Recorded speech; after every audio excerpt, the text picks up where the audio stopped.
Magandang gabi mga kapitbahay. Pasensya na kayo, sarado kami ulit bukas. May das tayo magkita-kita. Pumunta lang ako sa bago kong bahay. I-house tour ko kayo. Pagpasok niyo, merong mini court. Tapos, sa susunod na pinto ay merong swimming pool. Tapos, may isang kwarto sa baba. Tapos, ang living area, kitchen, dining area ang makikita nyo. Yan. Ito ang kambal ng tadhana. At ito ang first room sa first floor. May CR din siyang kasama.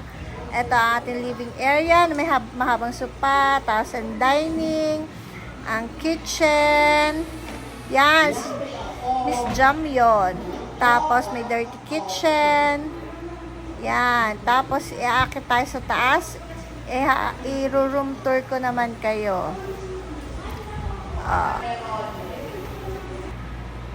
Ito ang kwarto sa second floor. Meron siyang mga bunk bed.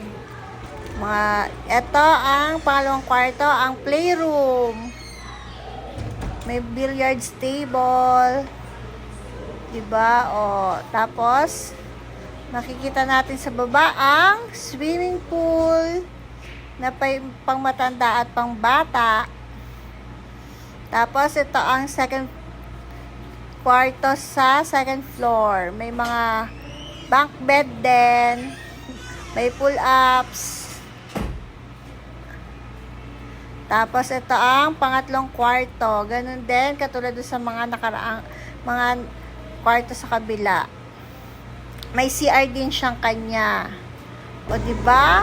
Welcome kayo sa aking bahay. Tayo na mag-swimming!